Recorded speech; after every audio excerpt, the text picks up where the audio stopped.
What's the deal, YouTube? It's your boy Big Will, and I'm back. You know, gotta come out and enjoy the limelight sometime, right? Gotta come out and enjoy the nightlife, and I don't know, come out to the casino, have a good time. I don't know where my wife is. I have no idea where my wife is.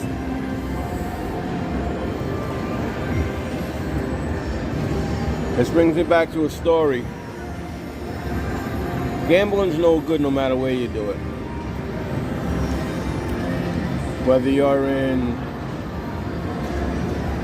lockup, whether you're home, whether you're in the streets, you know, you have to have an inside scoop, right?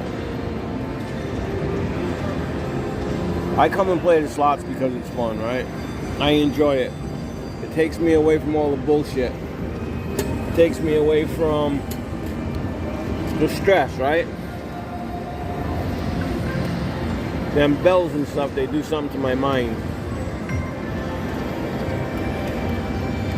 But gambling always leads, you never beat the house. You know what I'm saying? So, if you're one of them people that can organize a poker game, be the house, because you're always going to get a little piece, right, for running the game. And then if they're playing against you, like blackjack, set up a game in your house of blackjack.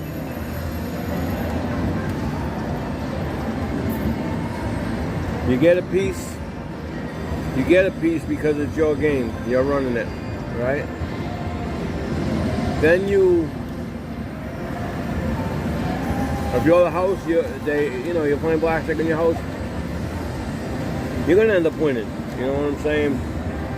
Very rarely do people take the house. It happens, but very rarely. But I remember this time that we were playing.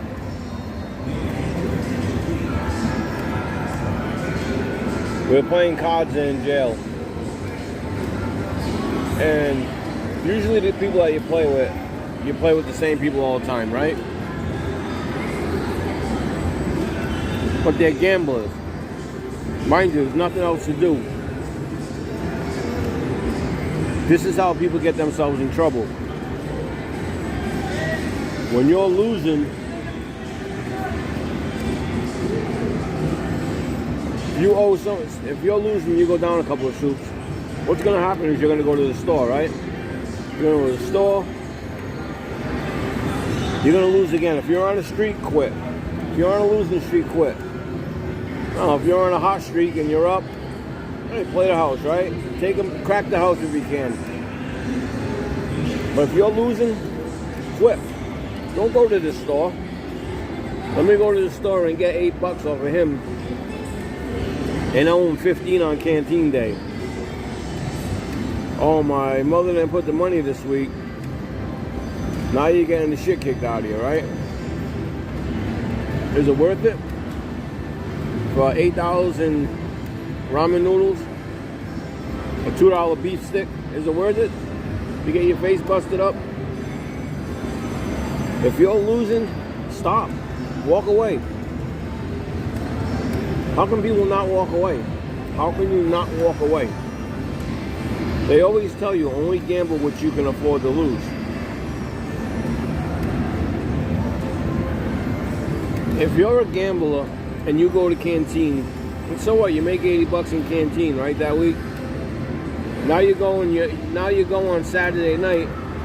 If your canteen comes on Friday or Wednesday, that night you go play poker. You blow $40. The next day you're pissed because you gotta try and get that canteen back, right? So you go in and you throw another 20 down. Now you're down $60. You got $20 in canteen. You ate $8 of it today and yesterday. So what do? You throw your last $12 in. Now you're pissed off because you feel this guy just took you. Or, if you're playing spades with your partner and your partner sucks, you get all fucked up. Now you're threatening your partner because, oh, you don't know how to gamble, you don't know how to call, you don't know how to bid, right?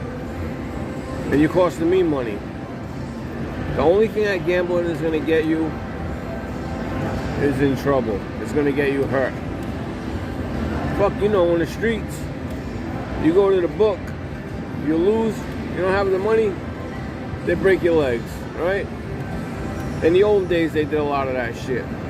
It's the same thing with the bookies nowadays. It's just not as widespread known, right?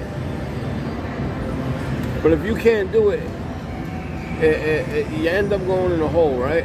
And now you want to fight the guy, like I said, your partner. Forget about him. Forget about playing spades. You play poker by yourself. Now you think the guy's taking you, right? He's gambling. Oh, this guy's going to be setting me up. It happened with me. My friend was playing. And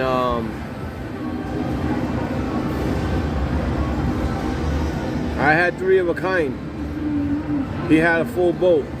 And he took me. And the only words that came out of my mouth were, "You fucking bitch." Now, the kid didn't want to fight because he would have gotten hurt, okay? But he felt like, oh, Will, what the fuck was that, dude? Like, you're going to call me a bitch out in front of everybody, man. That's wrong. We're supposed to be boys. Me, I had to swallow my pride and apologize to him for the simple fact that I didn't mean to call him that, you know what I'm saying? And I can admit when I'm wrong. But the point was this, I still said it. Him now, because I was his friend, he didn't even want to try to fight because I was his friend, and for 2, because the guy come up to here and he knew that I was gonna bust his shit open. You know what I mean? But in all reality, he should have fought me. Now, just me calling him out of his name, just me calling him was wrong. You know what I'm saying? And what was it doing? It was leading to a fight where I was gonna hurt the kid for what? Come on, think about it. You know what I mean? And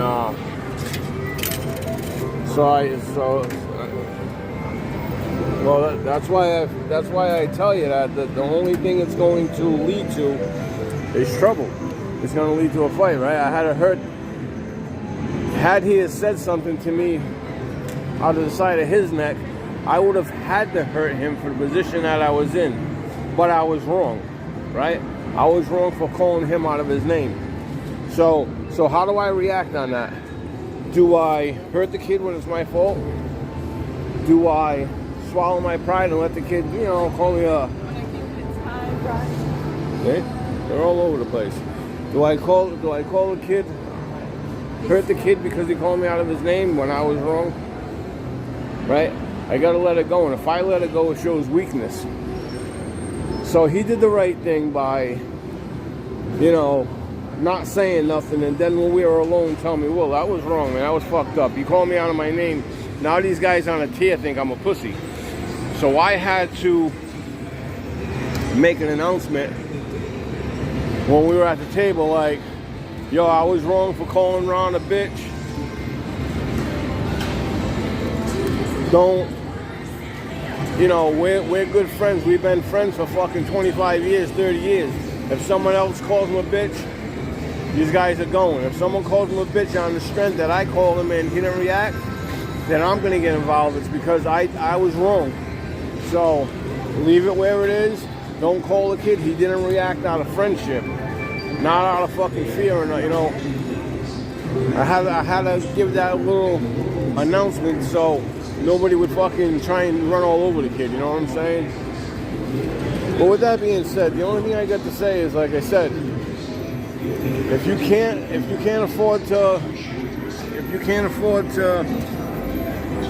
pay your bill, don't do it. If you're on the streets and you can't afford it, don't bet your fucking rent. What's that gonna do? That's gonna lead to crime, right? Now you gotta go out and try and steal to get your rent, right? Now you gotta go out and steal or do something illegal so your wife and kids don't get kicked out. You know what I'm saying? I like gambling. It's an addiction that I have, and since I don't do drugs anymore, this is the addiction that I lean towards. But with that being said, I don't condone it, you know? I don't condone it if you can't afford it, because it is addictive. You're always chasing that win. You're always chasing that. I got through chasing the win, right? I finally realized in my head chasing that win's gonna break me. So I just come with a couple of $100 that I can afford to lose. And if I profit off it, if I double it, so be it. So good for me. But if I lose, I'm not going in and taking my ATM card and you know, and draining my account to give it to the fucking casino, to give it to the casinos, the owners, when they got these big fucking casinos. You know what I'm saying? They already got my money, half my fucking money. You know what I mean? With that being said, listen. When you go to jail, if you can't afford it, don't gamble. Don't go to the store. Don't borrow shit from the store, because now you're gonna fight him. You're gonna lose. You're gonna want to fight the guy that you're losing, or the, you know, a couple of guys on the table that keep beating you. You know, this guy beat me again. This fucking guy. Every time I bid, he bids. You know, it only causes trouble. So if you're one of them people that don't want confrontation, don't gamble. Don't gamble. And I say that to you sincerely. Because when you're there and you're bored, that's one of the only things you want to do is gamble, to get out of your head.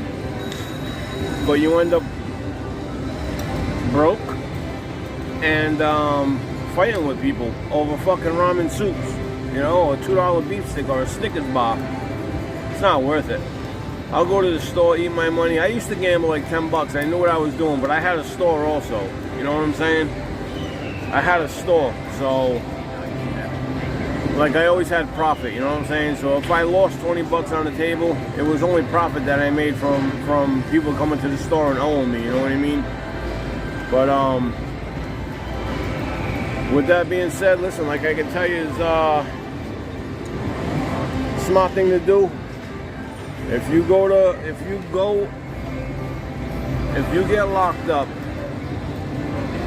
and somebody puts money in your canteen, say somebody gives you $50, and you don't, like, you can, and if you can eat the state food for a week, maybe even 2 weeks, flip it. Go to the store, get a whole bunch of shit, and store it out to people. Okay? Stop making